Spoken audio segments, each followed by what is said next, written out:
Okay guys, we are here and we are approaching the figure with the details, smoothing and brushing stroke. So, first step is to place and increase the lights. As you can see, also if we have worked with very tough and flat brushes, in some place we create also very tiny lights. For example, here inside the eye of our character, or on his nose, on the cheekbones. So also if using this kind of paint brushes, we can create some interesting lights. At this point we just need to increase them. To do it, I just take a bit of color from my palette, color just a bit more lighter than the base one, and I start to increase the lights.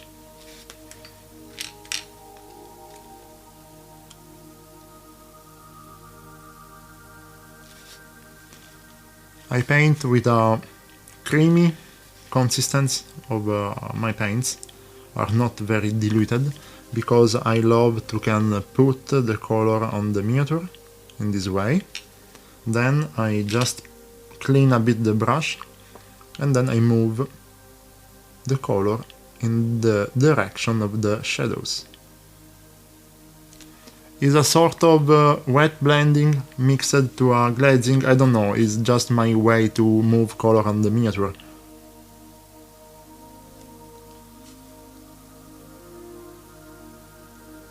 At the moment I'm just creating lights and a bit of blending.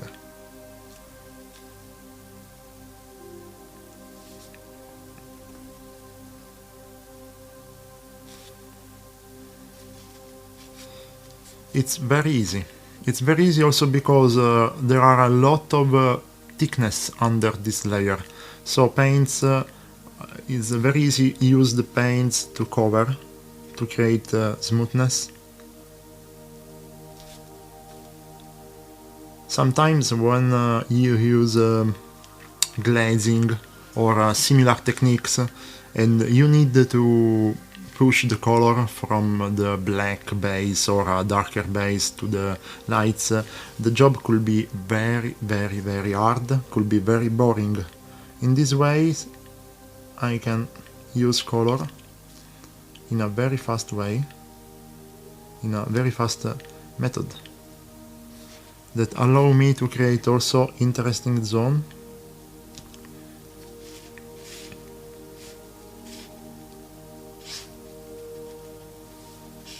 And at the same time I'm able to use my palette to create a lot of different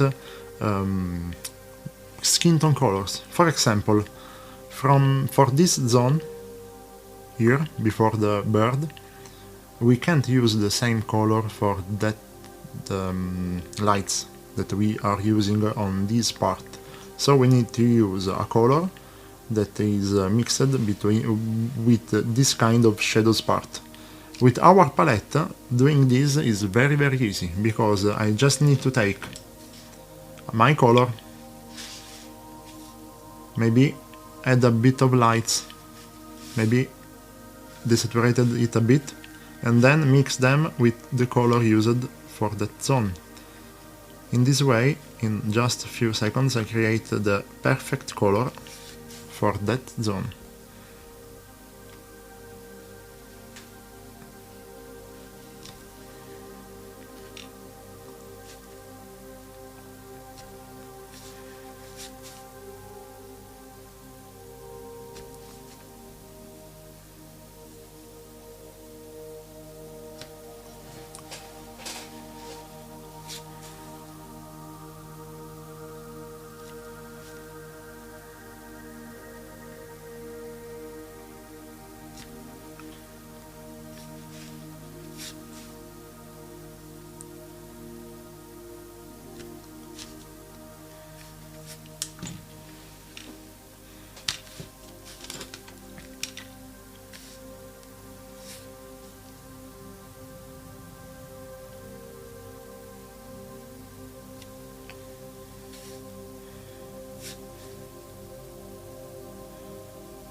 As you can see, I just skipped to the another kind of brush. I have a lot of brushes with me because I change them. Depends by the part of the model, by the which kind of texture or which kind of brush stroke I want to leave on the piece. For example, here on the cheekbones, I want to create a smaller but stronger lights, so I use a very short and pointy brush. Same for here.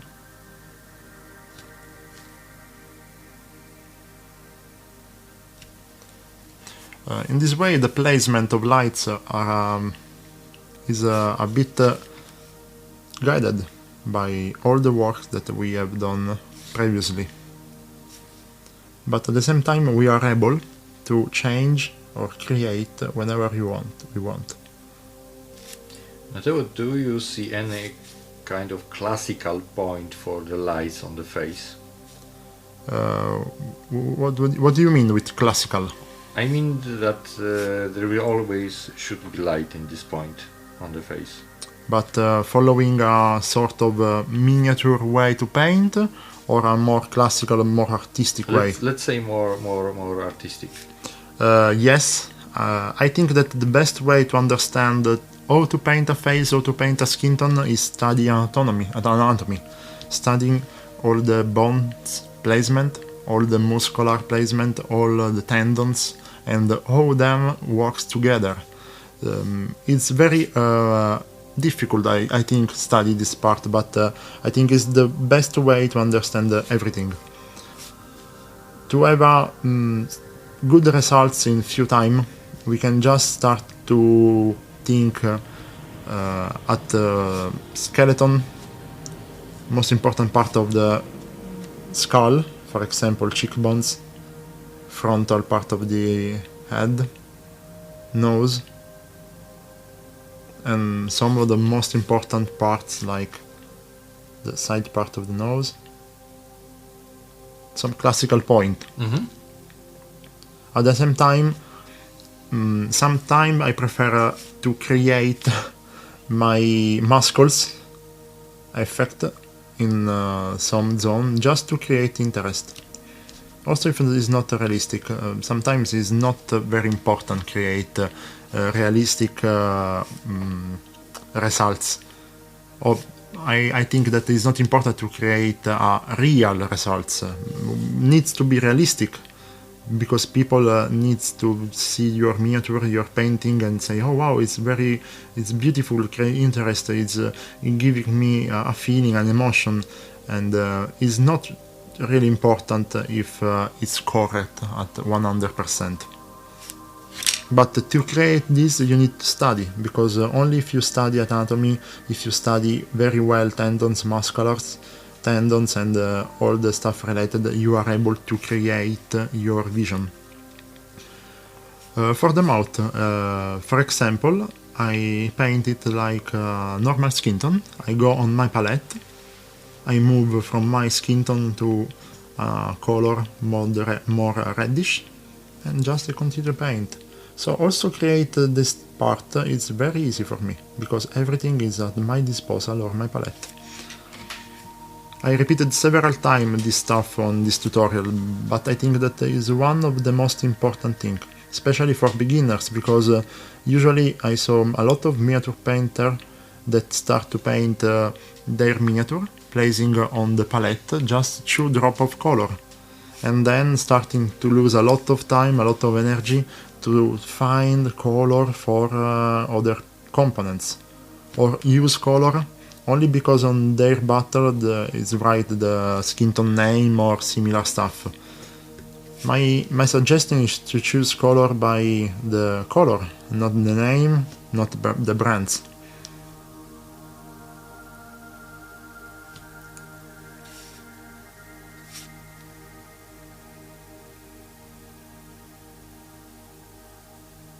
And what about the colors? Because when you see these classical 3 zones colors on the male face, because we are painting male face, right now that the yellow is the top, and in the middle you have red, and the bottom is blue. What do you think about this kind of approach? It's totally correct, but I'm creating my own environment, and I said that my environment is a dirty, messy food truck with some screen with a reddish glowing effect from this part. So I can keep track of this info. I can add at the end, maybe with glazing, or maybe I could put this info in the previously step using airbrush or using sketching for another color. So it's a good approach, but I think that the best way is keep in mind all this info and use the info to create something of beautiful. Not necessary create every time the same skin tone recipe, the same process, because it's the most correct way. I think that sometimes it's better keep all the info in our mind. We know the rules, we know everything, and then we use these rules how we prefer. Okay, from the face we start to jump on the chest and on the shoulder. And for this zone is the similar things. On my palette there are all the info necessary to create the colors that I need. So, for example, now we can jump from the face to this part, shoulder and part of the chest. So, on my palette there are all the colors we need to create everything, also for this part. I can start with a bit of lights. For this zone I back to my big brush because the zone is bigger and with less details, so I'm more free to use this kind of brush. So for example, for these lights I place a bit of color and then I move them to the shadows. In the shadows I can take a bit of shadows color. I can enlighten a bit it to create another kind of lights, and I can use these lights to create a bit of light here.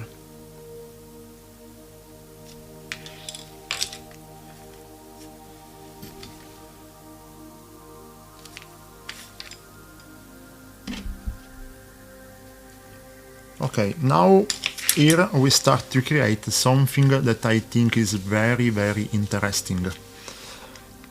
And usually also, especially for beginners, miniature painting technique to give a easy approach to people is to push them to paint lights and shadows.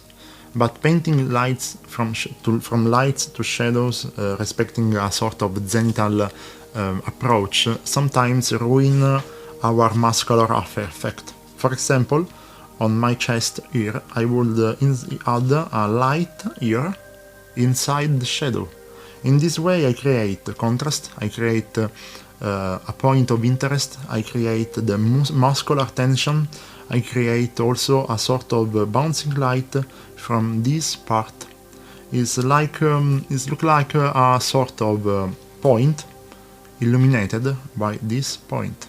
It's a strange topic if it's the first time that we meet this kind of style. We start to paint in this way, but we could imagine to receive lights from this part that is enlightened by our main source light, reflect light against this other part, these shadows. So I paint from light to shadows this part, and then I add inside, in the main center part of my shadow, another light.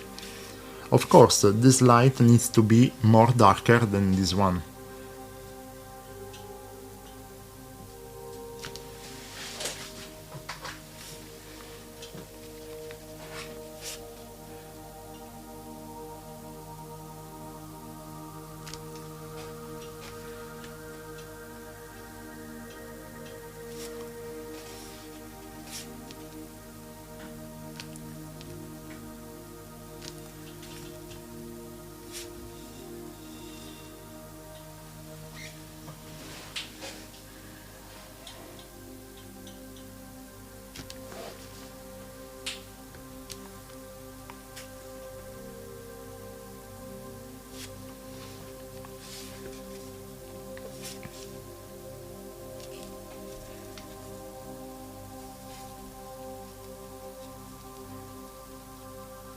Okay, we could continue to place lights.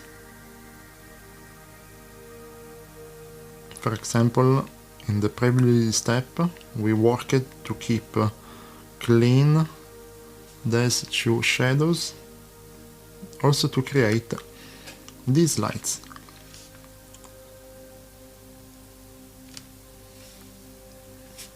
My brushstroke sometimes follow the shape of the muscular tones, sometimes works in the opposite side to create also a sort of effect of roundness.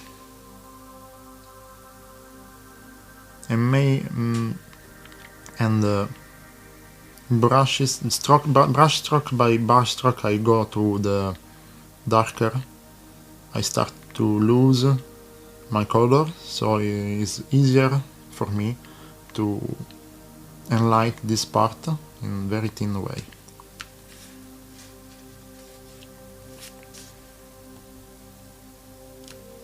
And you can see how it's easy for me jump from a mouse color to another one without any kind of scheduled process, because I got all the color that I need. I just need to create, I just need to follow my emotion, my feelings. Here, another contrast. I can add this kind of bouncing light, imagining that this light is a sort of reflection from this point.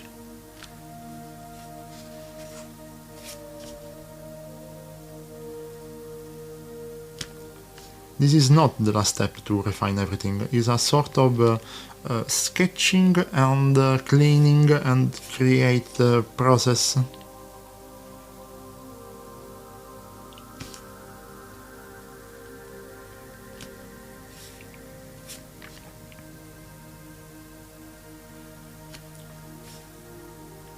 Also my palette, I can jump from shadows to light. Everything is in my power, because everything is here.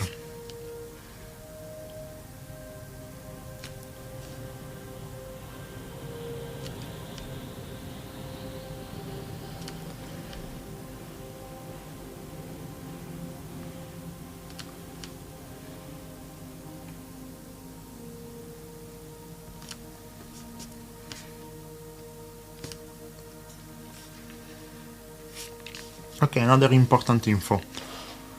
On a muscular zone or on a cloth, if you study very well a picture from canvas or a picture from a photographer or another painter, you can notice that usually all the lights are linked together.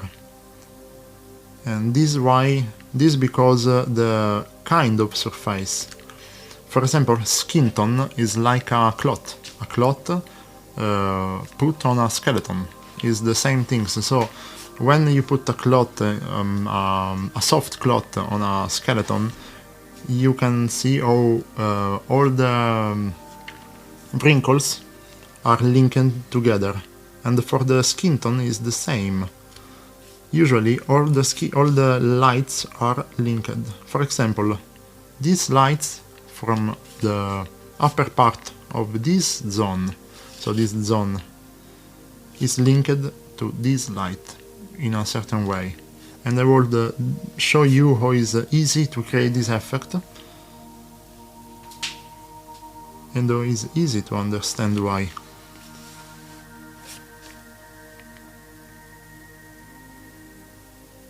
We usually are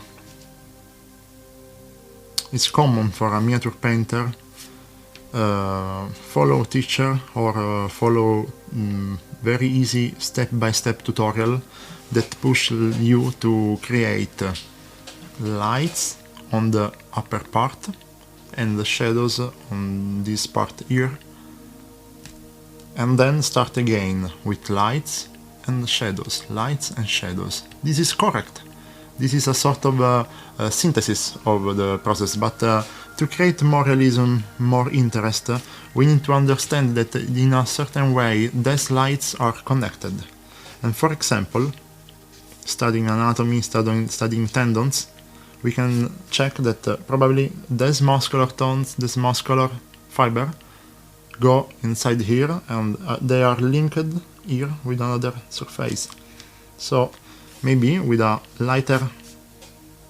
light color I can create a sort of connection.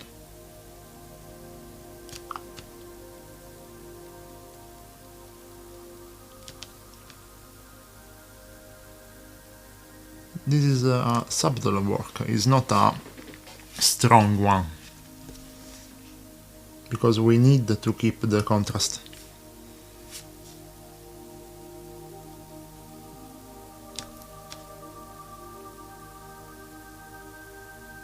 Skin tone is my favorite part. For me, was better paint only skin tone, only naked figure.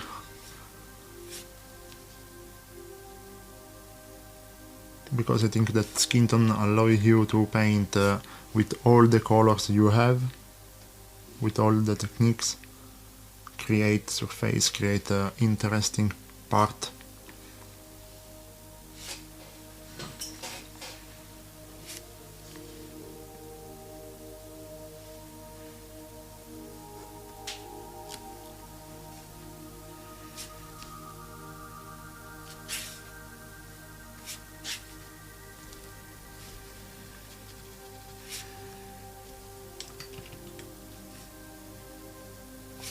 Okay, we can continue to light using different kind of lights.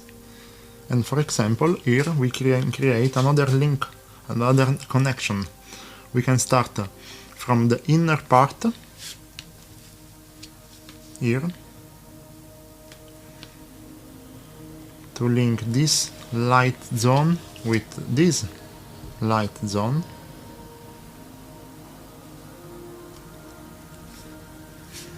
And then push the lights to the shadows,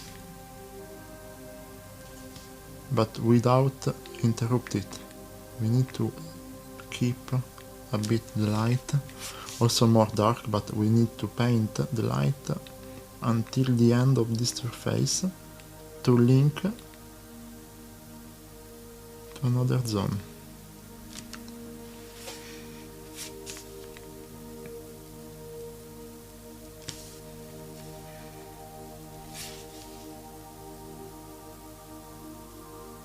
This kind of knowledge is everything from study of anatomy, from study of bones, tendons, muscular tones, and they all work together.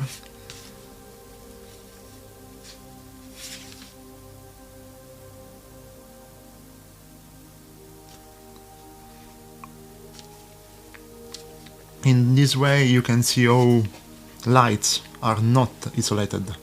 All the lights are linked. The only part that are isolated are some shadows. For example, this one. This shadow start here and finish here and is not linked to other shadows part. The lights are every time linked between together. So this is the first part of brushes, and probably I put inside another very thin part of airbrushing, but very thin, just to clean a bit, and then I'll go to complete the skin tone.